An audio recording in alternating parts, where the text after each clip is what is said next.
चाणक्य कहते हैं कि पति पत्नी का रिश्ता एक रथ के दो पहियों की तरह होता है। परिवार के निर्माण में दोनों की ही अहम भूमिका होती है। सुखी वैवाहिक जीवन मनुष्य के लिए स्वर्ग समान माना जाता है। आचार्य चाणक्य के अनुसार जानिए वैवाहिक जीवन में सफलता पाने के लिए किन बातों का ध्यान रखना चाहिए। चाणक्य के अनुसार पति पत्नी दोनों को एक दूसरे के प्रति विनम्र व्यवहार रखना चाहिए।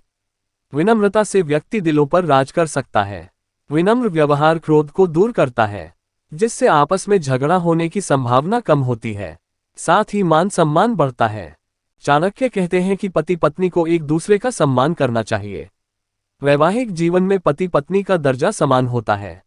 दोनों ही एक सिक्के के दो पहलू होते हैं, इसलिए भेदभाव के बिना प्रेम पूर्वक रहना चाहिए। इसके साथ ही एक दूसरे की कमियों पर प्रकाश डालने की बजाय उन्हें दूर करने का प्रयास करना चाहिए। चाणक्य कहते हैं कि बहस के दौरान पति पत्नी को अनुशासन और मर्यादा का ध्यान रखना चाहिए। आमतौर पर देखा जाता है कि किसी छोटी बात पर बहस के दौरान लोग अपनी मर्यादा लंघ जाते हैं। ऐसे शब्दों का प्रयोग करते हैं जिससे जीवन साथी का मन दुखी होता है। हालांकि उन्हें बाद में पछतावा होता है, इसलिए हमेशा मर्यादा का ध्यान रखकर बात करनी चाहिए। वैवाहिक जीवन में पति पत्नी को सुख दुख में साथ देना चाहिए और एक दूसरे की सेवा करनी चाहिए।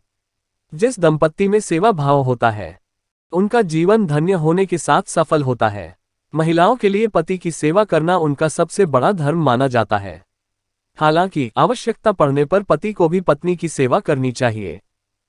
आचार्य चाणक्य कहते हैं कि जो शख्स अपने प्यार और रिश्ते को ईमानदारी से निभाते हैं वे सुखी जीवन पाने में सक्षम होते हैं। जब तेज तेज सांस लेने लगे, जब महिलाएं अपने होठों से खेलें, जब अपने बालों से खेलती हैं, बातचीत करते हुए बेहद करीब आना, जब अपने शरीर को टच करने लगे, जब आंखों ही आंखों में आपसे बात करने लगे, जब आपके कानों में आकर बातें करें। संकेतों को ज्यादा गलत न समझें। औरत को उल्टा लेटकर करने से